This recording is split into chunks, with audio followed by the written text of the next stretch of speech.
আমি এখন আপনাদের সামনে উপস্থিত হয়েছি একটা কথা বলার জন্য, এর জন্য যে 5 তারিখ সকাল 9টায় আমি গান শুট হওয়ার পরে আমার ভাইয়েরা আমাকে ধরে নামে নিয়ে যায়। এরপরে আমার আর কোনো নিরুদ্দেশ থাকে না।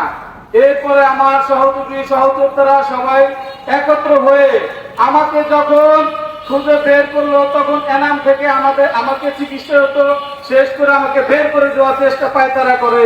তখন বাংলাদেশ জামাতে ইসলামী আমাদের এই আশুলিয়া সাভারের জননেতা মৌলানা আফজাল হোসেন ভাই তখন আমাদের খোঁজ খবর নিয়ে তখন আমাদেরকে পুনরায় চিকিৎসার ব্যবস্থা করেন। এরপরে আমরা চিকিৎসা হয়ে সুন্দর জীবনযাপন করে এরপরে আমার ক্রিটিক্যাল অবস্থা, এরপর তাদের সহায়তায় আমাকে থাইল্যান্ড প্রেরণ করা হয়। থাইল্যান্ড থেকে আপনাদের দোয়া, অশেষ ভালোবাসা ও রহমতে আমি সুস্থ হয়ে, পুরোপুরি সুস্থ না হয়ে, আল্লাহ রহমতে যতটুকু সুস্থ হতে পেরেছি আপনাদের মাঝে উপস্থিত আজকে হতে পেরেছি, কারণ আল্লাহ তাআলার কাছে লাখো শুকরিয়া।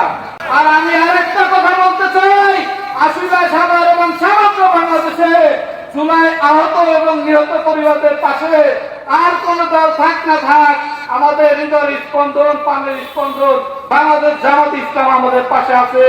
আমাদের কোনো ভয় নাই, আমাদের কোনো দল নাই, আমাদের মৃত্যুর কোনো ভয় নাই।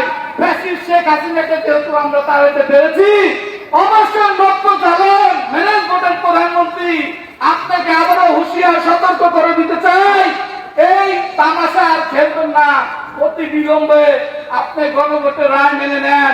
আমাদের এই আসলে আমাদের যোগ্য যে নেতা এমপি হওয়ার কথা ছিল, আজকে আপনাদের সামনে আমি বলতে চাই, আমার এমপি যদি না হয়ে থাকে, কিন্তু জনগণের এই আশুলিয়া সাভারের মাটিতে আমরা একজনকে এমপি হিসেবে বেছে নিয়েছি, সে হলো আমাদের মনোনীত এমপি আফজাল ভাই।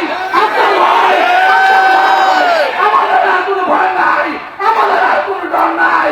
তবে একটা কথা বলতে চাই, যাদের রক্তের উপর দাঁড়িয়ে, যাদের রক্ত বিনিময়ে আপনি এই দেশে এসে রাজত্ব শুরু করেছেন, আপনি তাদেরকে তাদের অধিকার, তাদেরকে সবকিছু ফিরিয়ে দেন। যদি অবিলম্বে দেরি করেন, বিলম্ব করেন, আপনি যদি এইগুলো না মেনে চলেন, আপনার প্রধানমন্ত্রিত্ব ভারতের মোদী যে বেতন আপনার সংসদ চলাকালীন জনগণের জোয়ারে, ছাত্র জনতার জোয়ারে পালিয়ে যেতে বাধ্য হয়েছে সংসদ ছেড়ে, ঠিক সেই রকম ছাত্র জনতা আজকে হাজার হাজার লোক সম্মিলিত হয়েছে। বাংলাদেশ ভালোবাসা বিদায় স্পন্দন একটা দলের পাশে এসে দাঁড়িয়েছে। সারা বাংলাদেশের লোক এই দলের সাথে আছে, সারা বাংলাদেশে জুলাই যোদ্ধাদের সাথে আছে। জুলাই যোদ্ধাদের সাথে গাদ্দারি বেমানকি করে আপনি বেশি দিন ক্ষমতায় টিকতে পারবেন না, পারবেন না, পারবেন না। অবিলম্বে বলে বাস্তবায়ন করুন, অবিলম্বে জনগণের সমস্যা আপনি সমাধান করার চেষ্টা করবেন।